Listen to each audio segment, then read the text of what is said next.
What's going on, guys? This is Nerd Kingdom and welcome back to another video. Today we're going to be taking a look at some DM advice, and this is all going to be down to persuasion and using charisma based skills well. Persuasion and deception are two skills that I have seen used either completely wrong or in a very weird way that doesn't seem to make sense. Even in my own DMing career, I have ended up using both of these skills to allow players to get away with things that are just absolutely ludicrous and that end up just putting a weird spin on a game that I didn't intend. It can be campaign ruining and can definitely derail your session. So that brings me on to the first big tip I recommend. Have your NPCs within the campaign have hard no's. Things that no matter what, they will not budge on this idea. This might be a king handing over their crown. This might be a guard trying to arrest somebody with no evidence. This can be literally anything. This may be a merchant giving away an item for free or for a stupidly low price.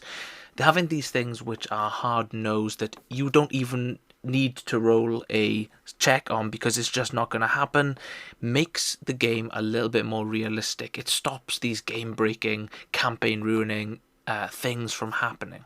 This is something that in my group I use with my players as well. So they might try and persuade an NPC of something, but in addition, the NPC might try and persuade my players of something as well. They might try to lie to my players or deceive them in some way.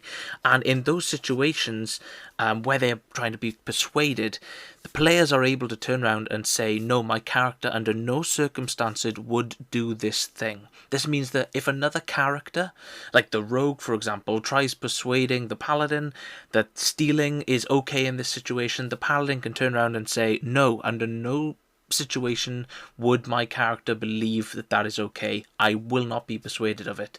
No check needed, no player versus player, no NPC versus player situation needed at all. It's just a hard no, it would not work.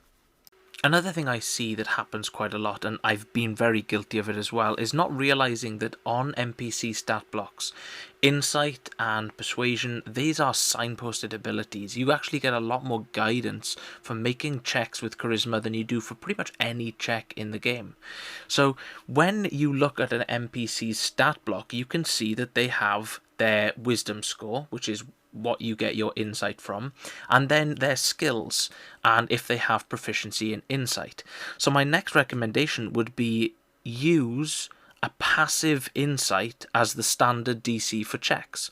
So for example, if we take a look at a city guard, they have a wisdom of 10 and they have no insight proficiency, so they have a passive insight of 10. But then what I recommend doing is either adding or taking away 5 based on plausibility. So for example, if somebody's trying to persuade the city guard to leave their post, it would take a persuasion roll of 15 because it's very difficult to convince them to leave their post.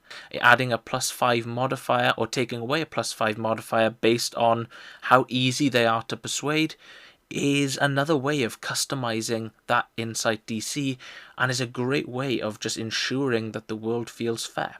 Another thing that I do is I don't roll for NPCs using either persuasion or deception, but I will use NPCs' persuasion and deception to manipulate the game. For example, I often like to have NPCs lying to my players and giving them false information on purpose. Maybe they're secretly a hag trying to mislead the party and get them to be lured further into the swamp. Who knows, but in those situations I'll take the hag's passive deception and I'll compare it to the party's passive insight.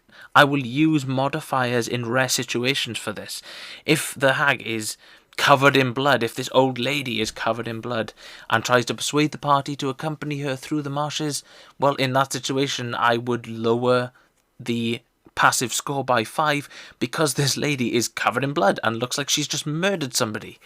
But if this is a sweet old lady that's just looking for some brave, strong adventurers to lead her through the marshlands, then in that situation, I may give her a little bit of an advantage in tugging on the character's heartstrings. And the same, if any of the characters aren't feeling particularly trusting, they can roll an insight check and compare it to whatever that passive score was. So that is it. A quick, hopefully helpful 5-minute video for any new DMs out there who are wondering how I go ahead and run charisma and persuasion and deception and all that kind of good stuff. It's by no means the only way to run this, and I'm not saying it's the right way, but it's a way that I like and that I use and that my players respond with, and that allows us to have some really interesting political situations within our games. So I hope you find this helpful, and I'll see you guys in the next one.